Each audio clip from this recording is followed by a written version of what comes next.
Bonjour Hélène. Et on commence d'abord avec encore de nombreuses réactions après le crash du vol MH17 en Ukraine. La catastrophe a coûté la vie à 298 passagers, dont 189 étaient originaires des Pays-Bas. Oui, ce crash est l'événement le plus meurtrier qu'aient connu les Néerlandais depuis la Seconde Guerre mondiale. Une tragédie nationale, donc, à la une ce matin, Hélène, du Télégraphe, qui demande, Hélène, une intervention de l'OTAN dans l'est de l'Ukraine. Le quotidien populaire revient sur la décision des séparatistes pro-russes de déplacer les corps des victimes du site de la catastrophe avec cette supplique: rendez-nous les nôtres. Il interpelle aussi directement le président russe. Et maintenant, que vas-tu faire, Poutine? Le quotidien ironise sur sa proposition de faire tout ce qui est en son pouvoir pour aider les recherches, en estimant qu'il n'en fera rien. Pour De Télégraphe, pas de doute, il s'agit bien d'un attentat et ce sont bien les séparatistes pro-russes qui en sont à l'origine, ce qu'une enquête internationale en bonne et due forme finira par prouver.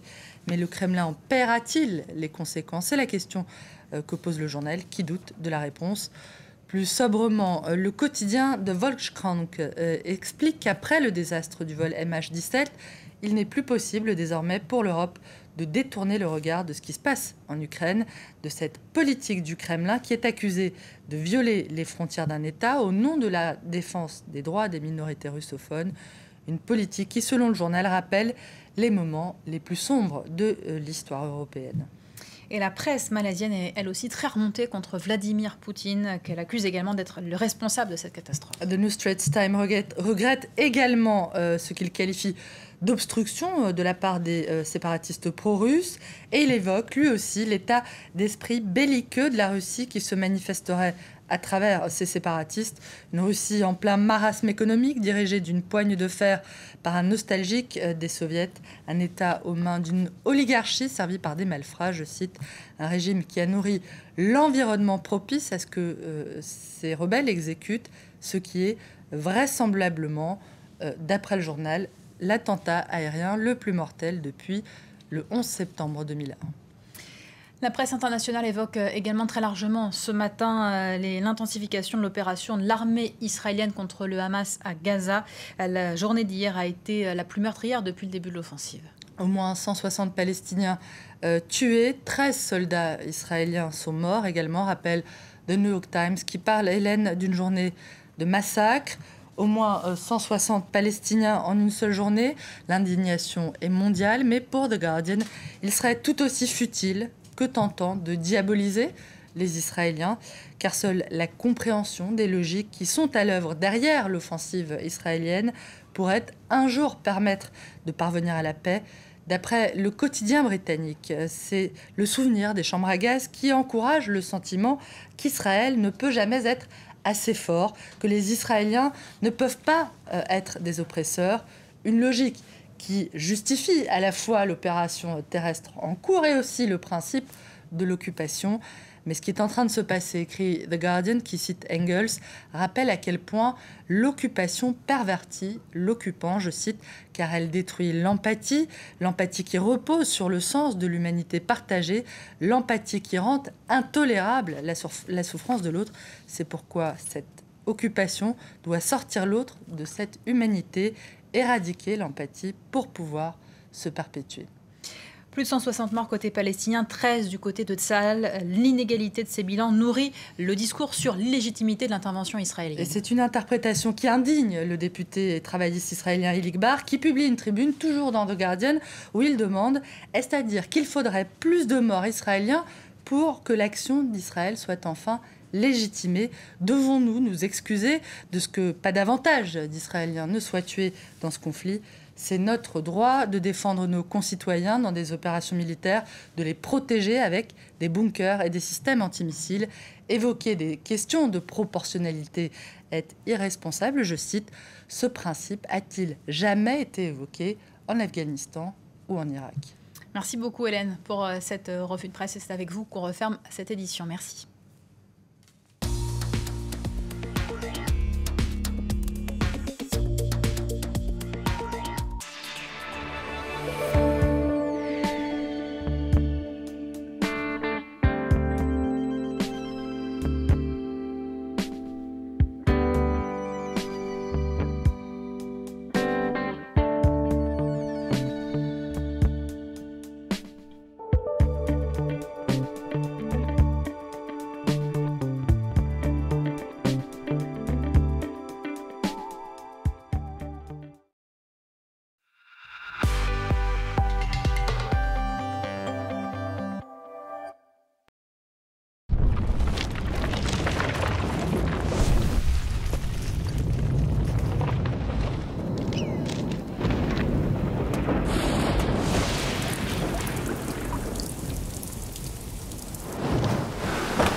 Soutenez Handicap International. Faites un don sur handicap-international.fr.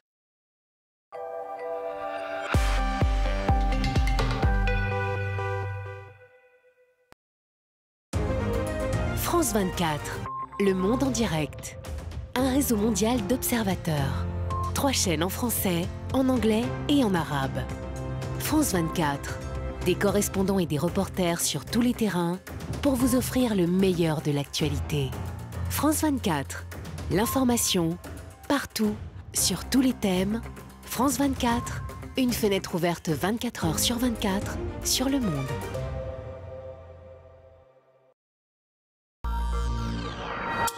Bonjour et merci d'être avec nous sur France 24. Voici les titres que nous allons développer dans ce journal.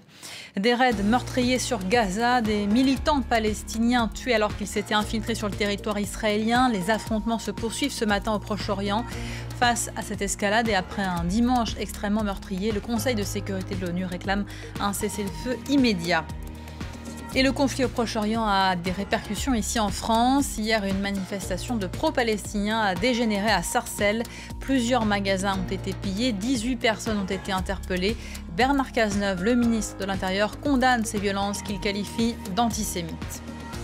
Et puis la pression s'accentue sur la Russie après le crash d'un avion de la Malaysia Airlines dans l'est de l'Ukraine.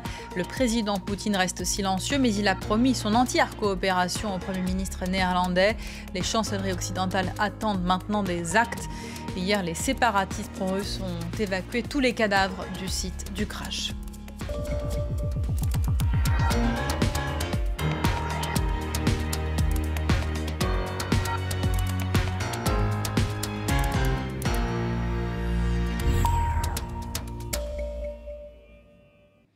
Ça fait maintenant 14 jours que l'offensive israélienne sur Gaza a commencé. Et la nuit dernière a de nouveau été meurtrière côté palestinien. Plusieurs dizaines de corps sans vie ont été récupérés par les secouristes. On fait le point sur la situation avec notre envoyé spécial à Gaza, Gallagher Fenwick. L'intensité du pilonnage semble avoir été réduite, même si tout à l'heure on a effectivement entendu des tirs venant notamment des navires de la marine israélienne postés au large des côtes de Gaza. Pour ce qui est du reste de la situation dans la bande de Gaza, c'est difficile à mesurer l'ampleur des frappes, leur intensité et les sites précisément, puisque les communications sont difficiles, l'électricité est coupée dans une bonne partie de l'enclave palestinienne, mais il y a eu des morts supplémentaires. C'est bien là la preuve qu'il y a eu des raids supplémentaires menés par l'armée israélienne qui font suite à la journée la plus sanglante depuis le début de l'opération. En 2 semaines d'opération, c'était tout simplement hier dimanche le pilonnage, et notamment dans la nuit de samedi à dimanche, le pilonnage le plus intense qui a vu plus de 100 personnes tuées en à peine 24 heures, une vaste majorité d'entre eux des civils, ce qui a donné des scènes absolument horribles dans les hôpitaux de Gaza qui étaient tout simplement submergés de corps, de blessés, certains déchiquetés, et la morgue par exemple à l'hôpital Shifa, le plus grand hôpital de la bande de Gaza, qui était tout simplement débordé. Il n'y avait même plus assez de place dans les frigos pour y mettre les corps. Donc des scènes véritablement horribles. Et puis ces gens aussi qui fuyaient par centaines, par milliers, parfois pieds nus avec seulement leurs enfants dans les mains en espérant aller trouver refuge quelque part loin de ce quartier à l'est de Gaza qui était frappé très très fortement, mais sans savoir où ils allaient réellement. Par ailleurs, hier, la branche armée du Hamas a revendiqué l'enlèvement d'un soldat israélien. L'information a été démentie ce matin par l'ambassadeur de l'État hébreu à l'ONU. Qu'en est-il ce matin à Gaza? Est-ce qu'on maintient cette revendication? Oui, tout à fait. Elle est maintenue par la branche armée du Hamas, les brigades Ezzedine El-Qassam, et notamment son porte-parole officiel, Abu Obeida, cet homme masqué qui parle à la télévision locale et qui a longuement parlé d'ailleurs hier soir, récitant très fièrement ce qu'il dit être le numéro d'identité de ce soldat, dont il a donné le nom par ailleurs, mais pas de preuves supplémentaires données par les brigades Ezzedine El-Qassam. Mais cela a pour autant généré des scènes de liesse ici dans l'enclave palestinienne, des gens tirant des kalachnikovs en l'air, des cris de joie résonnant depuis les haut-parleurs des mosquées de Gaza également. Un jeune homme me disant que son oncle et son cousin ont été tués à Shejaya, dans l'est de Gaza durant les bombardements intenses, et que cette nouvelle de l'enlèvement de ce soldat était tout simplement pour lui un don de Dieu et correspondait à un Aïd avant l'Aïd. L'Aïd, c'est le nom de la fête de fin de Ramadan. Donc hier, des scènes de célébration, des des pâtisseries distribuées ça et là, mais pour l'instant très difficile de confirmer de manière indépendante que ce soldat a bien été enlevé. Si ça n'est pas le cas, c'est difficile de comprendre pourquoi les brigades Ezzedine El-Qassam auraient annoncé cela et communiqueraient autant là-dessus. Mais pour l'instant, ils n'ont pas donné, c'est vrai, de preuves supplémentaires de cet enlèvement dont ils parlent. Et pour compléter ce que nous disait à l'instant Gallagher, l'armée israélienne dit avoir visé la nuit dernière 53 sites terroristes à Gaza, dont 5 tunnels qui ont été détruits.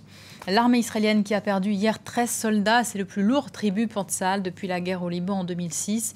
Pour autant, ces pertes humaines ne remettent pas en cause pour le moment la stratégie du gouvernement israélien. Les précisions à Tel Aviv de notre envoyé spécial, James Andry. La société israélienne est sous le choc après la perte de ses soldats. Ça fait 18 depuis le début de cette offensive terrestre. Évidemment, c'est un scénario difficile, voire catastrophe pour le gouvernement israélien. Il faut voir que ce sont les plus lourdes pertes depuis la guerre au Liban en 2006.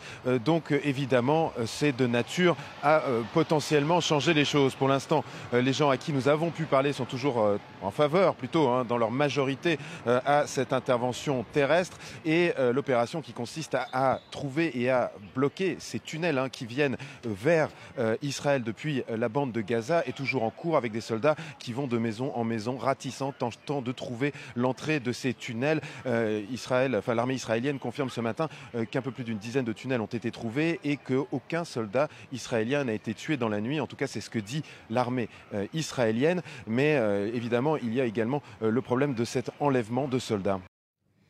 J'ajoute que l'armée israélienne dit avoir abattu ce matin 10 militants qui s'étaient infiltrés sur le territoire israélien en passant par ces fameux tunnels que Tsahal tente de détruire.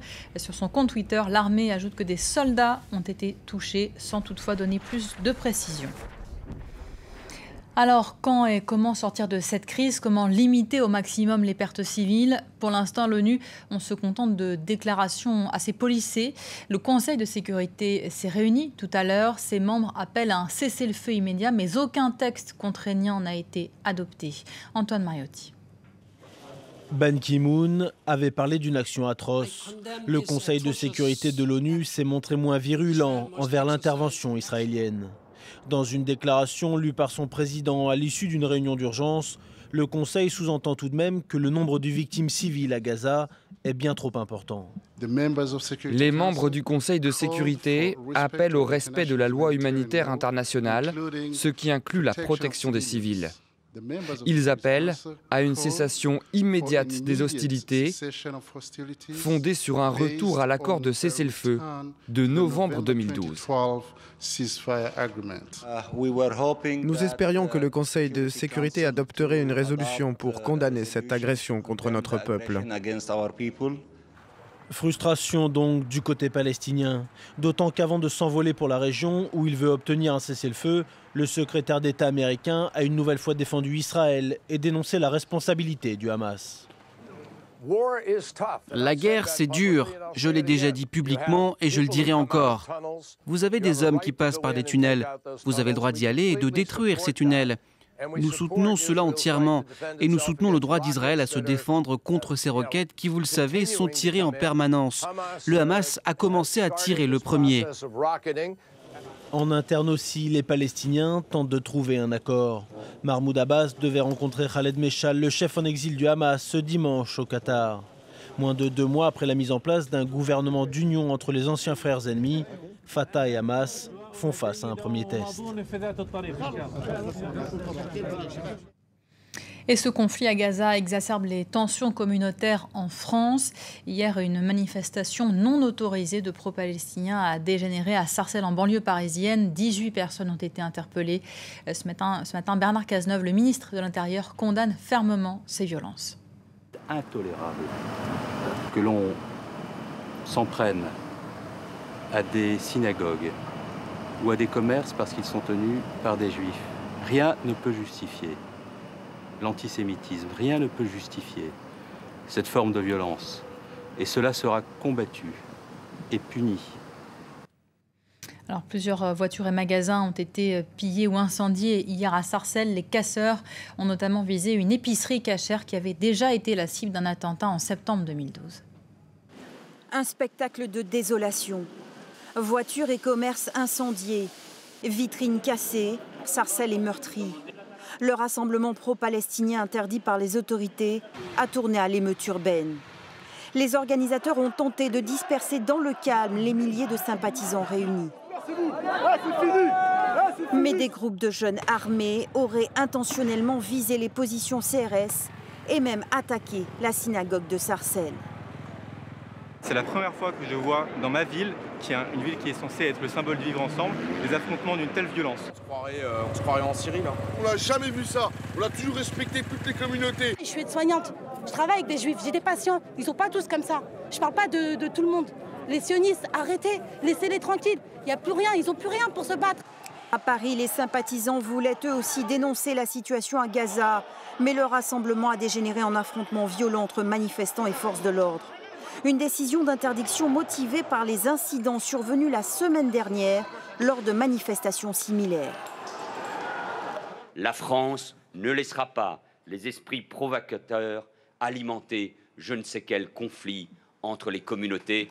Une interdiction qui n'est pas partagée par l'ensemble de la classe politique, y compris l'opposition.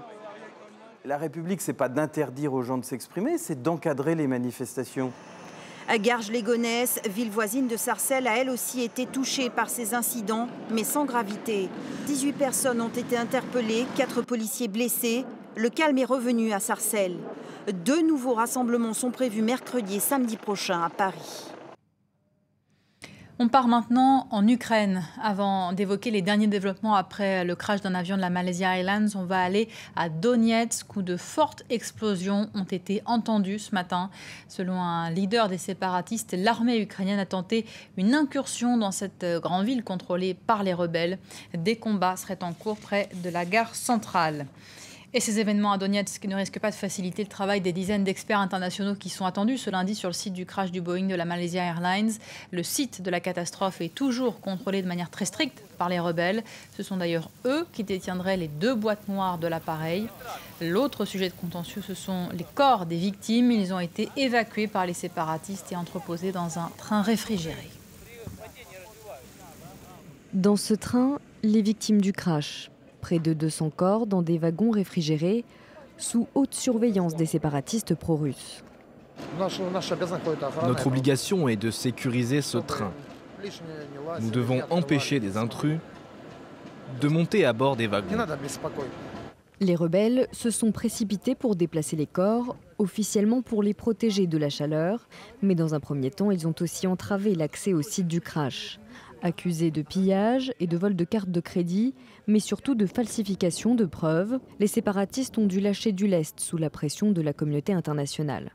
Dimanche, des experts de l'OSCE ont finalement pu accéder à la zone. Plus tôt dans la journée, à la gare de Torres, à quelques kilomètres d'ici, nous avons pu voir 4 wagons réfrigérés, dont 3, d'après ce que nous avons compris, abritent 196 corps. 196 sur près de 300 morts. Les séparatistes n'ont donné aucune information sur les autres corps. Plus de la moitié des passagers étaient des Néerlandais. Le Premier ministre des Pays-Bas et le président russe se sont entretenus par téléphone dimanche soir. Indigné par l'attitude des séparatistes, Mark Rutte a sommé Vladimir Poutine de prendre ses responsabilités à l'égard des rebelles.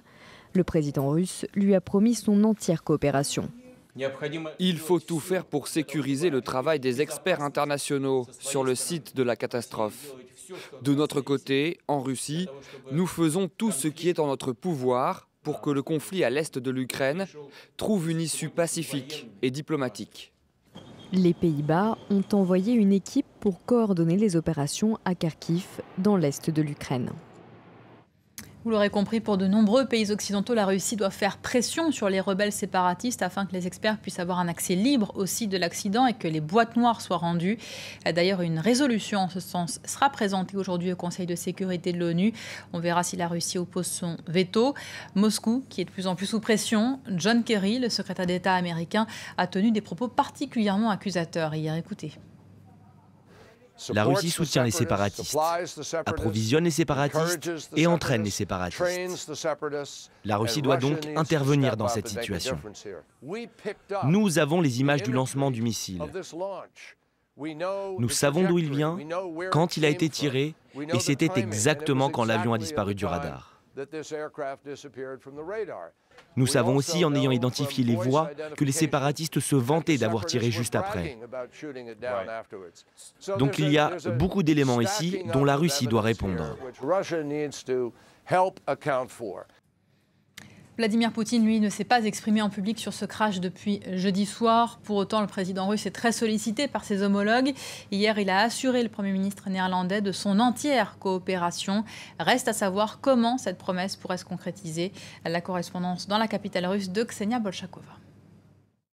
Le président russe a déjà plusieurs fois depuis le crash fait des déclarations de bonnes intentions, mais comme l'a dit le Premier ministre australien Tony Abbott, Poutine dit ce qu'il faut dire, mais il n'agit pas, et vous l'aurez remarqué, il n'a pas non plus démenti formellement toute implication russe dans cette catastrophe. En fait, les experts indépendants ici, comme Gleb Pavlovski, c'est l'un des anciens conseillers de Vladimir Poutine, pensent que le chef du Kremlin est acculé, qu'il est en panne de stratégie, puisque lâcher les séparatistes, comme le voudrait la communauté internationale, c'est risquer aujourd'hui de se mettre à dos son opinion publique. Elle est abreuvée de propagande, elle est fortement acquise à sa politique en Ukraine. Les Russes prendraient ça comme une trahison. D'un autre côté, eh bien, maintenir le statu quo avec un soutien aux séparatistes, c'est risquer l'isolement de la Russie, encore plus de sanctions. Le choix est donc extrêmement difficile et Vladimir Poutine ne l'aurait tout simplement pas fait. Alors le seul indice qu'on a de l'humeur du Kremlin, ce sont les télévisions d'État. Chaque jour, on nous explique que la catastrophe résulte d'une bavure de l'armée ukrainienne, et quant aux preuves fournies par Washington et par Kiev, ce sont des faux. John Kerry l'évoquait à l'instant, cette discussion entre un chef rebelle et un officier russe intercepté par les services secrets ukrainiens, eh bien ici on nous explique que c'est un bidonnage. Cette discussion où il est question d'un avion civil abattu aurait été enregistrée à la veille du crash. Donc voilà la rhétorique du Kremlin pour le moment. Et je vous rappelle maintenant les principaux titres que nous développons dans nos éditions. Des raids meurtriers sur Gaza, des militants palestiniens tués alors qu'ils s'étaient infiltrés sur le territoire israélien. Les affrontements se poursuivent ce matin au Proche-Orient. Face à cette escalade et après un dimanche extrêmement meurtrier, le Conseil de sécurité de l'ONU réclame un cessez-le-feu immédiat. Et le conflit au Proche-Orient a des répercussions ici en France. Hier, une manifestation de pro-palestiniens a dégénéré à Sarcelles.